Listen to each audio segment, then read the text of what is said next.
pour la première fois un clone d'animal adulte, une brebis. Et maintenant, écoutez Yuri Gagarin. C'est le premier jour de l'Euro. Europe 1.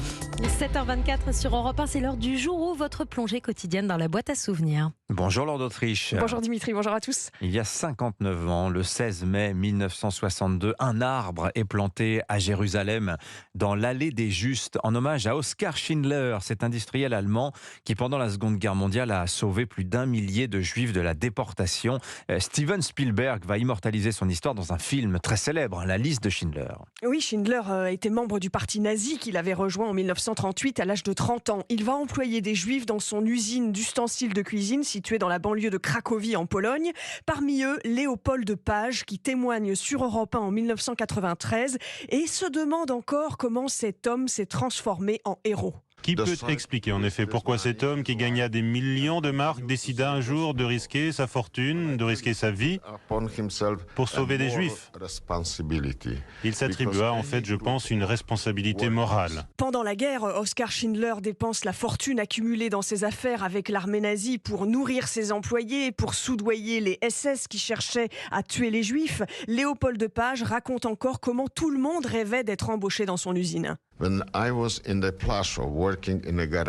me souviens, moi-même, quand je travaillais dans le garage du chef nazi du camp de Plaszow, quand quelqu'un était désigné pour aller chez Oskar Schindler, on s'exclamait tous « Oh mon Dieu, quelle chance !» C'était le passage de l'enfer au paradis. Quel témoignage. Alors Oskar Schindler, Laure, avait aussi la réputation d'être un homme bon.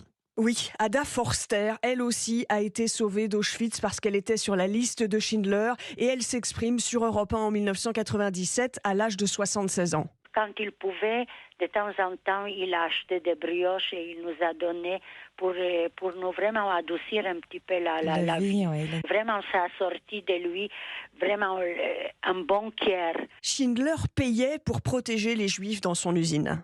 Il a payé en Auschwitz pour nous sortir, il a payé ici, il a payé là-bas. Il était très conseillé par les gens juifs. Il s'est mis beaucoup en amitié avec eux. À la fin de la guerre, Oskar Schindler émigre en Argentine. Il revient en Allemagne en 1958. Il est aujourd'hui enterré en Israël. Qui sauve une vie, sauve le monde entier, est-il écrit sur le bâtiment qui était l'usine de Schindler, lieu transformé aujourd'hui en musée.